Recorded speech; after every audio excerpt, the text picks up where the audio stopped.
नमस्कार विद्यार्थियों, स्वागत है आपका आरडीके क्लासेस के इस यूट्यूब चैनल पर। और आज हम लेकर के आए हैं पहली क्लास। अब जीके की क्लासेस भी स्टार्ट होने वाली है और आज हम पढ़ने वाले हैं कथन कारण के प्रश्नों को। तो बच्चों, आजकल एग्जाम में कथन कारण के प्रश्न दिखाई दे रहे हैं और ये प्रश्न कैसे हल करने हैं बच्चे इसमें नहीं कर पाते, इसलिए सबसे पहले मैं वीडियो इसी पर लेकर के आया हूँ कि कथन कारण के प्रश्नों को कैसे सरल करना है। ठीक है बच्चों, तो देर न करते हुए प्रारंभ करते हैं अपन ये कथन कारण के प्रश्न कि कैसे हल करने हैं। पहला प्रश्न, अब जीके याद होते हुए भी और जीके की जानकारी होते हुए भी कथन कारण के प्रश्नों को बच्चे गलत कर देते हैं, इसलिए अब ये प्रश्न आपको बिल्कुल भी गलत नहीं करने हैं। आज अपन इन प्रश्नों के माध्यम से समझेंगे कि कैसे इनको हल करना है। तो देखिए, पहला ही प्रश्न है। पहला प्रश्न है, कथन क्या है? कथन दिया हुआ है, कुंभलगढ़ दुर्ग को अजयगढ़ भी कहा जाता है। तो क्या बात ये सही है?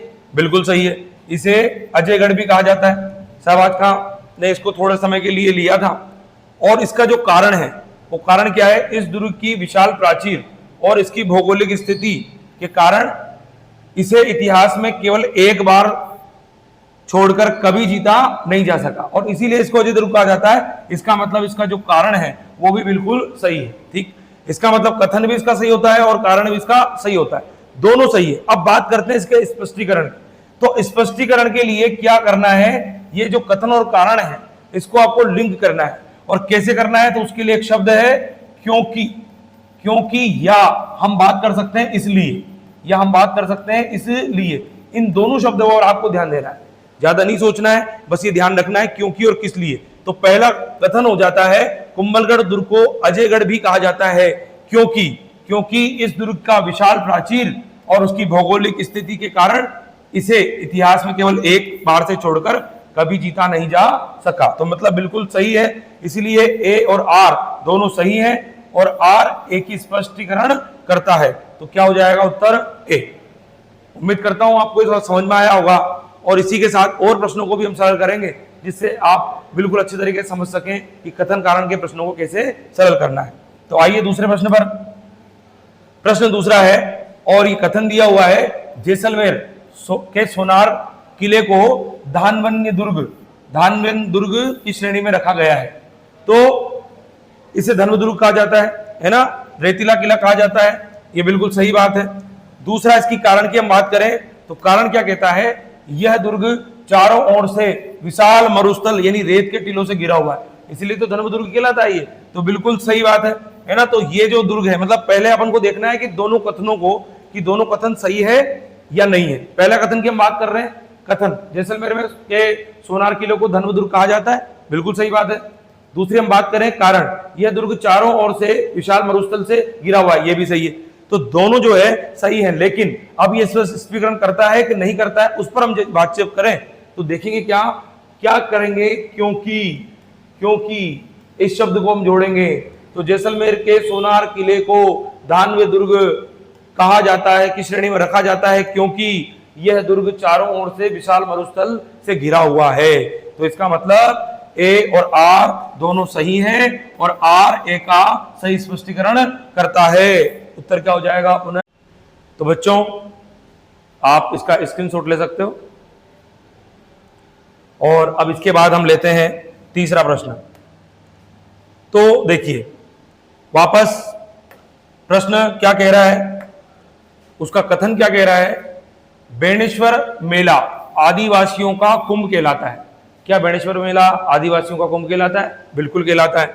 आदिवासियों का कुंभ किसे कहा जाता है? बेणेश्वर मेला, जो कहां पड़ता है? डूंगरपुर में। और कारण है, कारण क्या है? मेला हजारों आदिवासियों द्वारा सोम माही जाखम नदियों के पवित्र संगम पर नवा टापरा डूंगरपुर में पड़ता है। तो बिल्कुल ये जो कारण है वो भी बिल्कुल सही है, मतलब कथन भी सही है और कारण भी सही है। ये दोनों स्थितियां तो हुई, लेकिन अब हम बात करते हैं ऑप्शंस पर। ऑप्शन क्या है कि ए और आर मतलब कथन और कारण दोनों सही हैं तथा आर ए का सही स्पष्टीकरण करता है। दूसरा है दोनों सही हैं और आर ए का सही स्पष्टीकरण नहीं करता है। ए सही है लेकिन आर गलत है, ए गलत है लेकिन आर सही है। तो क्या है? दोनों क्या है? बिल्कुल सही है।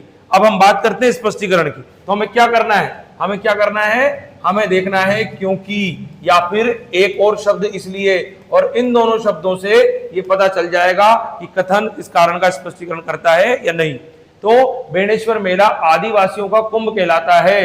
कुंभ कहलाता है क्योंकि मेला हजारों आदिवासियों द्वारा सोम, माही और जाखम नदियों के पवित्र संगम पर डूंगरपुर में पड़ता है। तो इसका मतलब ये इसका स्पष्टीकरण करता है। तो उत्तर क्या हो जाएगा इसका, वापस ए हो जाएगा। ठीक है ना। तो आप, मैं उम्मीद करता हूं कि आपको ये कथन और कारण के प्रश्न अच्छे से समझ में आ रहे होंगे, और इसीलिए मैं इनके ज्यादा प्रश्न लेकर के आया हूं।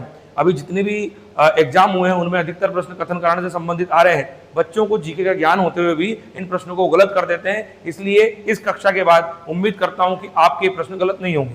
तो देखिए अगला प्रश्न। अगला प्रश्न का कथन क्या कहता है, पाबू जी को ऊंटों का देवता के रूप में पूजा जाता है। बहुत हाईलाइटेड प्रश्न है। तो पाबू जी को ऊंटों के देवता के रूप में पूजा जाता है, बिल्कुल सही बात है। ठीक है ना। कोलूमंड जोधपुर से आते हैं पाबू जी महाराज, और उसका कारण क्या है कि मारवाड़ में सर्वप्रथम ऊंट या सांड, ये सांड नहीं है सांडे है ना, इसको सांडे भी बोलते हैं। तो सांडे, सांडे किसको बोला जाता है, ऊंट को ही कहा जाता है। तो मारवाड़ में सर्वप्रथम ऊंट लाने का श्रेय पाबू जी को जाता है। क्या पाबू जी को जाता है, बिल्कुल पाबू जी महाराज के लिए कहा जाता है लोक देवताओं में कि मारवाड़ में ऊंट लाने का जो श्रेय है वो किसको जाता है, पाबू जी को जाता है। और पाबू जी जो है वो ऊंटों के लोक देवता है। तो दोनों ही कथन भी सही है और कारण भी सही है। अब हम बात करते हैं इसके आगे।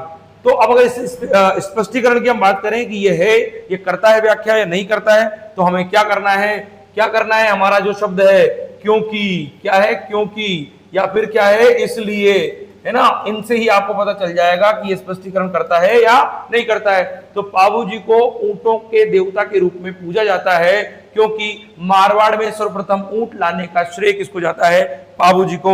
तो आपको समझ आ गया होगा कि ए और आर दोनों सही हैं, और आर ए का स्पष्टीकरण करता है। पुनः उत्तर क्या हो जाएगा, ए हो जाएगा। यदि स्पष्टीकरण नहीं करता है तो फिर क्या उत्तर हो जाएगा, बी हो जाएगा। तो इस प्रकार के आगे भी हम प्रश्न कर रहे हैं। तो देखिए अगला प्रश्न, सब प्रकार के प्रश्न हम लेकर के आए हैं वापस। प्रश्न संख्या 5, और कथन कहता है गीदड़ नृत्य शेखावटी क्षेत्र में प्रसिद्ध है। गीदड़ नृत्य शेखावटी क्षेत्र में प्रसिद्ध है। ठीक है। तो शेखावटी में गीदड़ नृत्य व्यवसायिक लोक नृत्य है, यह इसका कथन है। और उसका कारण क्या है, यह नृत्य केवल पुरुषों द्वारा होली के अवसर पर किया जाता है। तो आप मुझे बताइए क्या कथन सही है कि गीदड़ नृत्य शेखावटी का प्रसिद्ध व्यवसायिक लोक नृत्य है। एक बार आपको लगा होगा कि बिल्कुल सही है, लेकिन यहां क्या लिखा हुआ है, व्यवसायिक। क्या ये गीदड़ नृत्य व्यवसायिक में आता है क्या, नहीं आता है। शेखावटी का तो है लेकिन व्यवसायिक नहीं है, क्षेत्रीय है। इट मीन्स कथन जो है वो क्या है, गलत हो गया। मतलब पहला जो है वो कथन ही गलत है। और क्या गीदड़ नृत्य पुरुषों द्वारा होली के अवसर पर किया जाता है, बिल्कुल किया जाता है, ये बात तो बिल्कुल सही है। तो अब क्या करेंगे, तो कथन गलत हो गया, यानी ए गलत हो गया और आर सही है। तो स्पष्टीकरण तो कर ही नहीं सकता, दोनों गलत है ही नहीं। क्या होगा, ए सही है और आर गलत है, ए सही है और आर गलत, ऐसा नहीं है। ए गलत है और आर सही है, बिल्कुल ए गलत है और आर सही है। तो इसका उत्तर क्या हो जाएगा, डी। उम्मीद करता हूं आपको ये कक्षा समझ में आ रही होगी, और इन प्रश्नों के माध्यम से कथन कारण के प्रश्नों को स्पष्टीकरण आपको और अच्छे से समझ में आएगा। तो देखिए अगला प्रश्न, कथन क्या कहता है, जम्बेश्वर या जाम्बेश्वर जिसको जाम्बोजी कहा जाता है ने अपने अनुयायियों के लिए 29 नियमों का प्रतिपादन किया था। बिल्कुल किया था, जाम्बोजी के द्वारा ही तो विष्णुई धर्म बनाया गया था। 20 और 9 है ना, 29 जो नियम है उसको क्या बोलते हैं, 20 और 9। और इसी के कारण ये क्या कहलाए, विष्णुई कहलाए। इसी कारण इसे क्या बोलते हैं, इनको विष्णुई कहा जाता है। ठीक है ना, विष्णुई संप्रदाय कहा जाता है।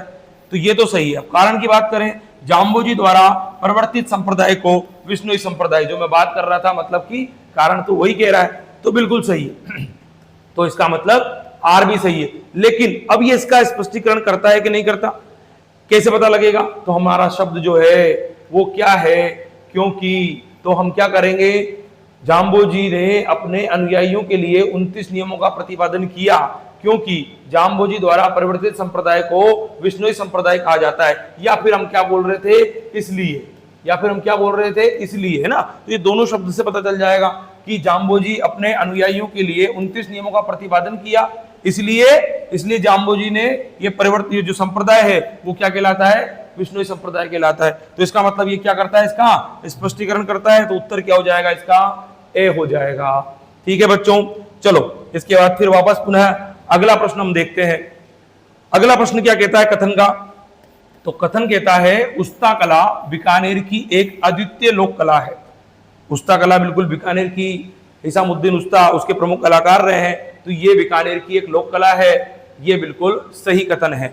दूसरा, इसमें ऊंट की खाल पर सोने की सुंदर बारीक निकासियों का कार्य किया जाता है, तो इसमें जो है बारीक निकासियों का कार्य भी किया जाता है।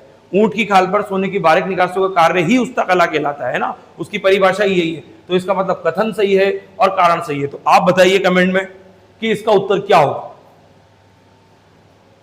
क्या होगा जब दोनों ही हैं, और स्पष्टीकरण करने के लिए हम क्या करेंगे, क्योंकि या इसलिए, क्योंकि या इसलिए जैसे शब्दों का प्रयोग करते हैं, हम इस पर चर्चा करेंगे। तो उस्ता कला बीकानेर की एक अद्वितीय लोक कला है, क्योंकि ऊंट की खाल पर सोने की बारीक निकासियों का कार्य इसमें किया जाता है। ठीक है ना, तो ये इसका ही कारण है। तो इसका मतलब ए और आर दोनों सही हैं, और आर ए का स्पष्टीकरण करता है। तो उत्तर क्या हो जाएगा, पुनः ए हो जाएगा। ठीक है, उम्मीद करता हूं दोस्तों कि ये क्लास आपके लिए उपयोगी होगी और कथन कारण के प्रश्न आपको बिल्कुल समझ में आ रहे होंगे। तो इसके बाद लेकर के आते हैं अगला प्रश्न, कथन गागरोन दुर्ग को जल दुर्ग क्या बोलते हैं, ओदक दुर्ग भी कहा था, जल दुर्ग या ओदक दुर्ग एक ही बात, कि सर्वोत्तम श्रेणी में रखा गया है। कई बार एग्जाम में प्रश्न आया हुआ है, तो बिल्कुल रखा गया है ना। तो सर्वोत्तम जो जल दुर्ग है वो है कौन सा, सर्वोत्तम जल दुर्ग ही गागरोन दुर्ग कहलाता है। और कारण क्या है, यह दुर्ग बिना नींव का दुर्ग है। तो क्या बिना नींव का दुर्ग है ये, बिल्कुल है ना, क्योंकि चट्टान पर स्थित है ये, और इसीलिए ये दुर्ग बिना नींव का दुर्ग कहलाता है। काली सिंध और आहू नदियों के संगम में बसा हुआ है। तो कथन भी सही है और कारण भी सही है। अब हम बात करें इसके स्पष्टीकरण की, दोनों सही है, तो दोनों सही में ए और बी ऑप्शन रह गए। अब ये स्पष्टीकरण करता है या स्पष्टीकरण नहीं करता है, इस पर ही बातचीत करनी है। तो हम क्या बोलेंगे, क्योंकि, या फिर इसलिए, या फिर इसलिए। तो अब देखिए, गागरोन दुर्ग जल दुर्ग की श्रेणी में रखा जाता है क्योंकि यह दुर्ग बिना नींव का दुर्ग है। यह बात तो समझ में नहीं आई, कैसे कि ये जल दुर्ग की श्रेणी में रखा जाता है क्योंकि ये बिना नींव का दुर्ग है। ये तो बात ही मैच नहीं कर रही है। इसका मतलब दोनों बातें सही होने पर भी यह कथन इसका स्पष्टीकरण नहीं कर रहा है। इसका मतलब क्या हो जाएगा, उत्तर ए और आर दोनों सही हैं, लेकिन आर एक स्पष्ट व्याख्या नहीं करता है। क्लियर, आपको समझ में आ गई ना बात कि कैसे इन प्रश्नों को सरल करना है। अगर कथन कारण जो है उसका स्पष्टीकरण करता है तो निश्चित रूप से आपको पता चल जाएगा, और अपने जो शब्द हैं क्योंकि और इसलिए, इस पर विशेष ध्यान देंगे तो ये प्रश्न गलत नहीं होने वाले। ठीक है बच्चों, अगला प्रश्न देखते हैं। और अगला प्रश्न है, कथन कहता है दादू की मुख्य पीठ नरेना जयपुर में स्थित, नारायणा बोल सकते हैं इसको, तो जयपुर में दादू की पीठ स्थित है। बिल्कुल बिल्कुल सही बात, ये कथन है। दादू की जो पीठ है वो नरेना में ही है, और कारण है संत दादू दयाल जी को राजस्थान का कबीर कहा जाता है। तो संत दादू दयाल जी को राजस्थान का कबीर कहा जाता है, बिल्कुल सही बात। तो ये भी सही है, मतलब कि कथन भी सही है और कारण भी सही है, दोनों ही सही है। लेकिन क्या अब ये कथन कारण का स्पष्टीकरण करता है, इस बात को ही तो मैंने देखना है। तो हम क्या बोलेंगे, हम बोलेंगे क्योंकि, या फिर हम बोलेंगे इसलिए, इस शब्द के साथ जोड़ेंगे और देखेंगे क्या कि दादू पंथ की मुख्य पीठ नरेना जयपुर में है क्योंकि दादू जी को राजस्थान का कबीर कहा जाता है।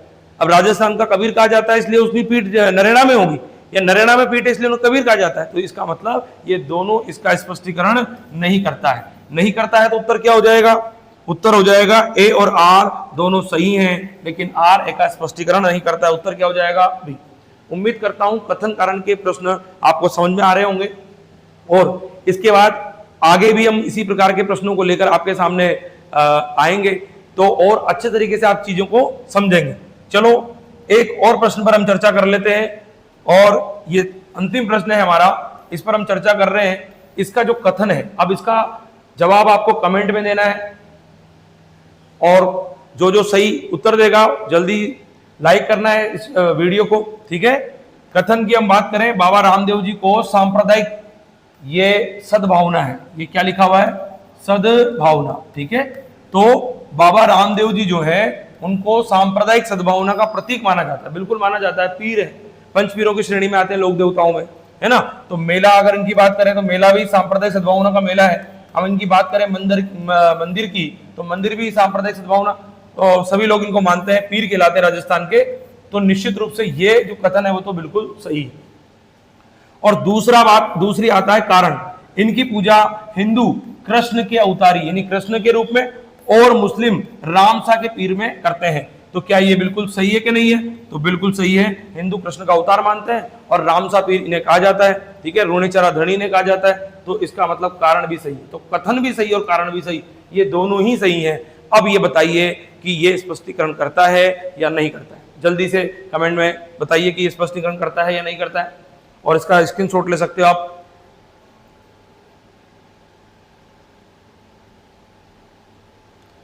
तो बच्चों देखो, कथन और कारण दोनों सही है। तो हमारा जो शब्द है वापस से पुनः अपन उसको लेकर के आएंगे, क्योंकि या इसलिए, और इस पर जब हम चर्चा करेंगे तो क्या देखेंगे, बाबा रामदेव जी को सांप्रदायिक सद्भावना का प्रतीक माना जाता है, क्योंकि इनको हिंदू कृष्ण के रूप में और मुस्लिम रामसा पीर के रूप में पूजते हैं। इसका मतलब ये साफ साफ पता चलता है कि ये जो कथन है, ये कारण जो है उसका क्या करता है, स्पष्टीकरण करता है। तो मतलब उत्तर क्या हो जाएगा इसका? तो इसका उत्तर हो जाएगा ए। ठीक है बच्चों, तो कथन कारण का आज से अब ये कक्षाएं स्टार्ट हो चुकी हैं, और इसमें सबसे पहले कथन कारण के प्रश्नों के साथ में आपसे जुड़ना चाहता था। और सबसे पहले मैं ऐसे टॉपिक्स पर आना चाहता हूं जहां कुछ समस्याएं आती हैं, आजकल एग्जाम में ऐसे प्रश्न पूछे जा रहे हैं, तो निश्चित रूप से ये कक्षाएं आपके लिए लाभकारी होंगी। ये हमारा पहला पार्ट था, और अब मिलते हैं हम दूसरे पार्ट में। बहुत बहुत धन्यवाद आपका। हमारे चैनल को आप लाइक कीजिए, सब्सक्राइब कीजिए और शेयर कीजिए। धन्यवाद।